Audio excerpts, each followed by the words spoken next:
샬롬. 오늘도 하나님 말씀 앞에 나오신 여러분 환영합니다. 우리 함께 기도하겠습니다.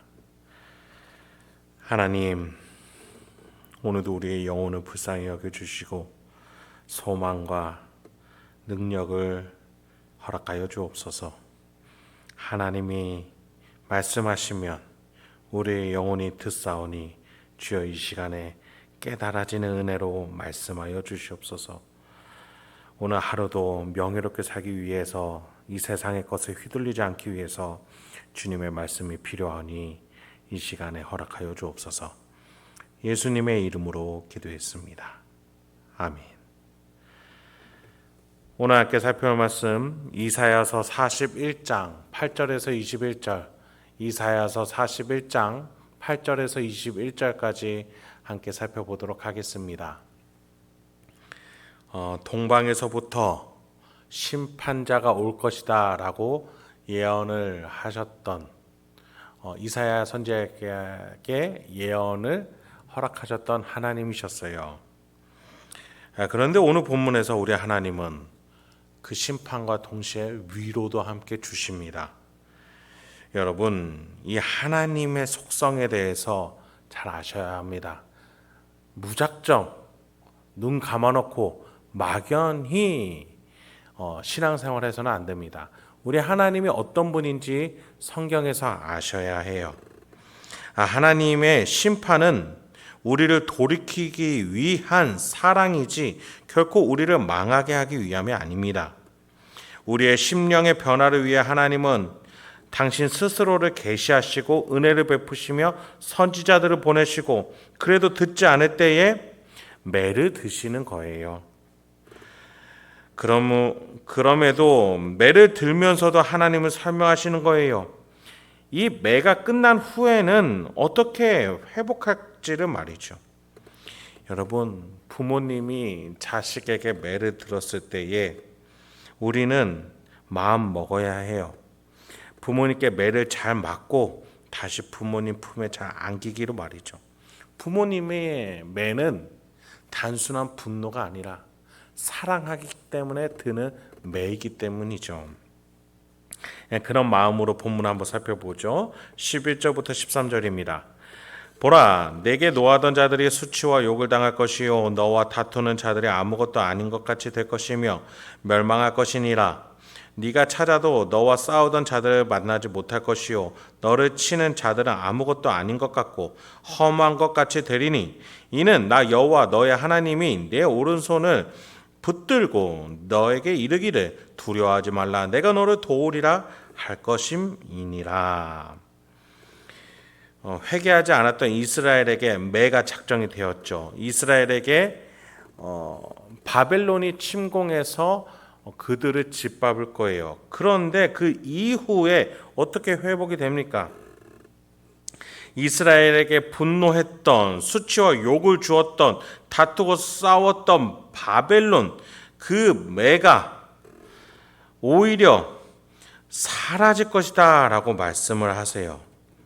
여러분, 지금 두 가지를 기억하셔야 돼요.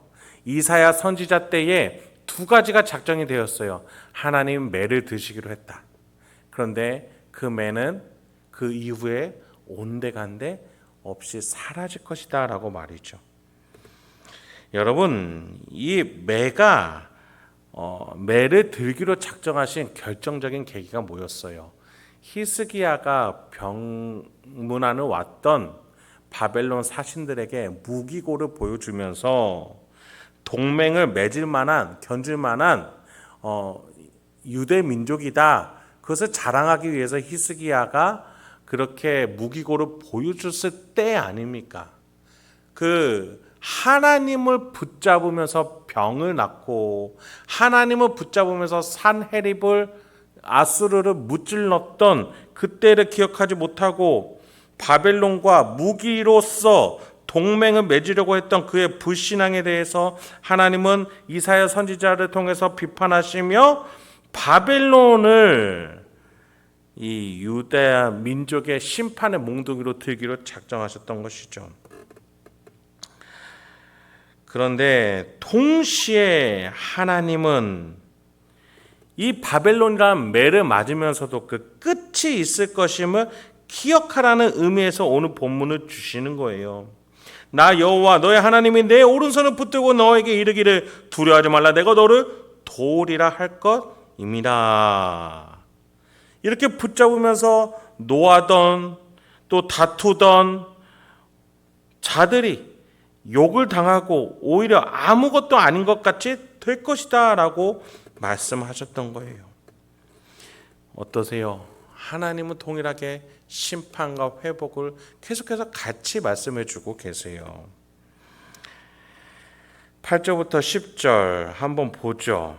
그러나 나의 종 너 이스라엘아 내가 택한 야곱아 나의 벗 이 아브라함의 자손아 내가 땅끝에서부터 너를 붙들며 땅 모퉁이에서부터 너를 부르고 너에게 이르기를 너는 나의 종이라 내가 너를 택하고 싫어하여 버리지 아니하였다 하였노라. 두려워하지 말라 내가 너와 함께함이니라. 놀라지 말라 나는 너의 하나님이 됨이라. 내가 너를 굳세게 하리라. 참으로 너를 도와주리라. 참으로 나의 의로운 오른손으로 너를 붙들리라.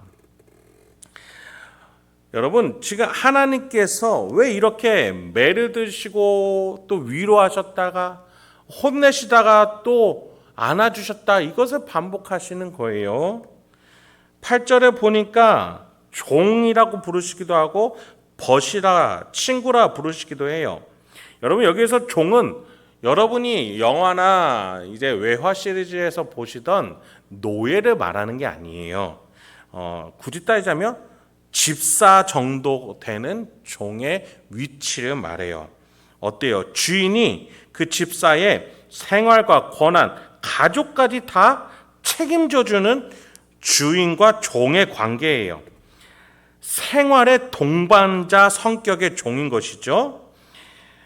그러면서 주인의 일거수일투족을 돕는 집사로서 지위가 굉장히 높은 것이죠. 주인이 사회적 지위가 높으면 높을수록 그 주인의 생활을 책임지는 집사도 같이 오르는 구조 속에서의 종이라고 하나님은 이스라엘을 칭하고 있는 거예요. 더 나아가 하나님은 친밀한 관계로서 친구라고까지 부르고 계시는 거예요. 인격적으로 대해주시는 것이죠.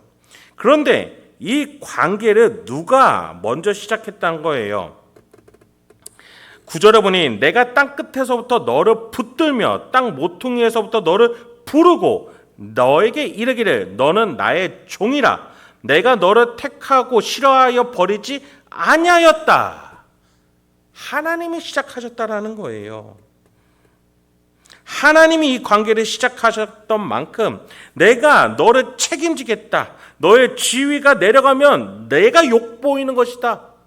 그런데 너가 매를 맞으면서 너의 지위가 내려갈 때 나도 욕보이겠지만 다시 너를 회복시킬 거야. 내가 너를 다시 복귀시킬 거야. 나의 영광이 함께 너를 통해서 드러날 거야. 그렇게 지금 하나님이 이스라엘을 부르고 계시는 거예요. 10절을 보세요. 너와 함께 하겠다. 너의 하나님이 됨이라. 너를 도와주리라. 너를 붙들리라. 하나님이 멀찌감치 매 잘 만나 팔짱 끼고 보시는 것이 아니라 같이 아파하고 같이 이 시간을 견뎌내고 같이 팔을 붙드셔요. 마치 아이를 낳는 산모 옆에서 손을 붙들고 그 시간과 공간을 함께 살아내는 남편과 같은 모습이기도 해요. 네, 그래요. 하나님과 우리의 사이는 단순한 종의 관계가 아니에요. 단순한 친구가 아니에요. 신랑과 신부로서 우리는 하나님과 하나가 되는 존재예요. 명예로운 위치라고요. 그러니 하나님이 우리를 계속해서 용서하시고 붙드시고 다시 새 출발하시고 혼내기도 하시고 어르고 달래기도 하시면서 우리를 끝까지 놓치지 않으시는 거예요. 여러분 이게 얼마나 영광스럽습니까? 우리는 하나님을 자꾸 잊어버리려고 하고 하나님 대신에 우상을 만들려고 하는데 하나님은 그런 우리를 기다리시고 또 기다려주시는 분이라는 사실 기억하시기 바랍니다. 여러분 안에 우상이 있는지 보셔야 돼요. 하나님이 내가 너를 붙들고 있다. 내가 너에게 힘을 줄 것이다. 너가 우상을 붙드느라고 내가 너에게 매를 들 때도 있다. 그러나 그 매를 맞으면서 나에게 돌아와야 된다. 내가 너를 높여주리라. 14절부터 계속 본문을 살펴보시죠. 버러지 같은 너 야곱아, 너희 이스라엘 사람들아 두려워하지 말라. 나 여호와가 말하노니 내가 너를 도울 것이라. 내 구속자는 이스라엘의 거룩한 이인이라. 보라, 내가 너를 이가 날카로운 새 타작기로 삼으리니 네가 산들을 쳐서 부스러기를 만들 것이며 작은 산들을 겨같이 만들 것이라. 네가 그들을 까부른즉 바람이 그들을 날리겠고 회오리 바람이 그들을 흩어버릴 것이로되 너는 여호와로 말미암아 즐거워하겠고 이스라엘의 거룩한 이로 말미암아 자랑하리라. 지렁이 버러지같이 작디 작은 이스라엘이 바벨론에게 심판 받았죠. 그런데 하나님이 그 이스라엘을 회복시키실 거예요. 두려워하지 말라고 하셨어요. 그런데 또 이 본문 속에서 보니 회복해서 끝나는 게 아니다. 15절에 보니 내가 너를 이가 날카로운 새 타작기로 삼을 것이다. 산들이 부스러기가 될 만큼 막강한 영향력을 가진 자가 될 것이에요. 여러분, 타작기가 뭐 하는 거예요? 그리고 그 타작기가 산들까지도 분별해내게끔 타작하게끔 한대요. 조그만한 볕단이 아니라 온 산, 모든 세계에 알곡과 쭉정이를 나누는 강력한 기준 국가가 되게끔 하시겠다라는 거예요. 여러분, 우리가 타작기를 통해서 무엇이 쭉정이고 무엇이 알곡인지를 구분해내죠. 그런데 우리가 역사 속에서 잘 알다시피 이스라엘이 이렇게 막강한 세상의 중심 국가, 지금 전 세계에서 미국이 그랬던 것처럼 그런 국가가 된 적이 없어요. 오히려 가장 많이 핍박받은 민족이 유대 민족이었죠. 나라 없이 수천 년을 떠돌아다녔죠. 그런데 어떻게 이스라엘이 이렇게 세상의 중심 국가처럼 타작기가 된다라고 하나님 예언하신 걸까요? 하나님 틀린 겁니까? 지금 이 나라는 예수님을 통해서 교회를 말하는 거예요. 이 나라는 세상 나라처럼 땅과 국민과 헌법을 가진 세속 국가를 말하는 게 아니라 예수님이 이 땅에 오셔서 하나님의 나라를 만들어 예수 그리스도를 머리로 한 지체들이 모인 바로 하나님의 예수님의 성령님의 나라 교회를 말하는 거예요. 예수가 머리 되시며 교회는 세상을 향해 분별하기 시작합니다. 그리고 세상을 정죄하기도 하고 때로는 칭찬하기도 합니다. 바람 같은 성령이 역사하시니 교회는 복음과 지혜의 능력으로 알곡과 쭉정이를 구분해내는 역할을 하게 될 거예요. 그래요, 구원은 교회에게 있는 거예요. 결코 다른 곳에 구원이 있을 수가 없어요. 하나님은 지금 이사야 선지자를 통해서 앞으로 하나님의 나라가 이 세상의 중심이 이렇게 될 것이다 라고 말씀하고 계셨던 거예요. 그리고 그 나라가, 즉 교회가 하나님의 자랑이 될 거예요. 더욱이 하나님은 그 교회로 말미암아 이스라엘의 거룩한 이로 말미암아 자랑하리라. 너는 여호와로 말미암아 즐거워하겠고 이스라엘의 거룩한 이로 말미암아 자랑하리라. 여러분, 하나님의 매를 맞은 이스라엘이 회복되는 것도 감사한데 하나님의 요긴한 타작기가 될 거예요. 세상의 중심이 될 거예요. 그런데 더 놀라운 것은 17절부터 보면 여기서 끝나지 않는데요. 한번 보시죠. 가련하고 가난한 자가 물을 구하되 물이 없어서 갈증으로 그들의 혀가 마를 때에 나 여호와가 그들에게 응답하겠고 나 이스라엘의 하나님이 그들을 버리지 아니할 것이니라. 내가 헐벗은 산에 강을 내며 골짜기 가운데에 샘이 나게 하며 광야가 무시 되게 하며 마른 땅이 샘 근원이 되게 할 것이며 내가 광야에는 백향목과 시딘나무와 화석류와 들 감람나무를 심고 사막에는 잣나무와 소나무와 황양목을 함께 두리니 무리가 보고 여호와의 손이 지으신 바요 이스라엘의 거룩한 이가 이것을 창조하신 바인 줄 알며 함께 헤아리며 깨달으리라. 나 여호와가 말하노니 너희 우상들은 소송하라. 야곱의 왕이 말하노니 너희는 확실한 증거를 보이라. 세상의 중심 국가 되는 데에서 그치는 것이 아니라 가련하고 가난한 자들, 힘이 없는 국가들을 돌보는 주인 국가가 될 거라는 거예요. 이 교회는 그러한 하나님의 나라라는 거예요. 세상의 중심으로서 교회 우뚝 서는 것에서 그치는 것이 아니라 영향력을 펼쳐요, 복음을 흘려내요, 사랑을 흘려보내는 거예요. 빛과 소금의 역할을 다 하는 거예요. 그래서 어두운 곳을 밝히고 썩어져 뭉들어진 곳을 다시 회복시키며 가련하고 가난한 곳에 하나님의 나라의 복음을 선포하며 아픈 자들을 치유하고 죄 때문에, 죄의식 때문에 짓눌린 자들, 사탄 때문에 짓눌린 자들, 귀신 때문에 어려운 자들을 예수 그리스도의 이름으로 낫게 하는 곳이 바로 하나님의 나라 교회가 될 것이라는 것이죠. 그 설명은 17절부터 21절과 같이 이렇게 하는 거예요. 샘이 나게 할 것이다. 나무가 심겨질 것이다. 사막이 오아시스가 되는 놀라운 일들이 이 교회를 통해서 이루어진다는 거예요. 여러분 주변을 한번 보세요. 요즘같이 각박한 세상이 어디 있어요? 계속해서 개인주의 사회가 된다 하는데 정말 가면 갈수록 심해지는 것 같아요. 이웃과의 교류는 없어요. 그러니 호의를 베풀면 더 오해하기까지 해요. 왜? 이런 표현 죄송합니다. 나대냐라고까지도 말을 하는 것 같아요. 여러분 그럴수록 우리는 어디에서 이 어려움, 내가 뭘 하려고 이렇게까지 하나 절망할 것이 아니라 하나님이 나를 교회로 삼아주셨어. 나는 하나님의 요긴한 도구, 알곡과 쭉정이를 나누는 그 교회에 소속된 나는 세상의 중심이야. 그 사명감을 가지시고 이 하나님의 말씀에 근거해서 정체성을 삼으며 오늘도 명예롭게 살아가실 수 있는 저와 여러분이 되길 소망합니다.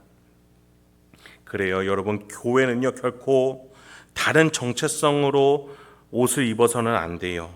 오늘 우리 하나님이 이사야 선지자를 통해서 선포하신 것처럼 마른 땅에 샘이 되게 하고 나무가 심겨지고 마치 사막의 오아시스처럼 많은 사람들이 여기로 와 쉴 수 있도록 하는 영적인 오아시스가 되어야 해요.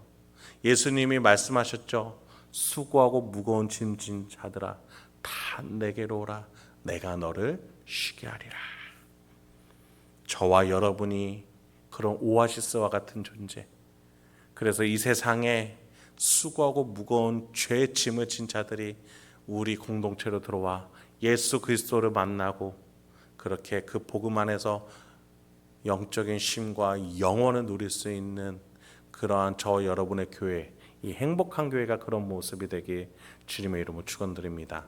더 나아가 여러분이 가는 가정, 직장, 일상도 여러분을 통해서 그렇게 하나님의 나라가 초대되어질 수 있도록 이 시간 오늘 하루도 결단하시길 주님의 이름으로 축원드립니다. 함께 기도하겠습니다.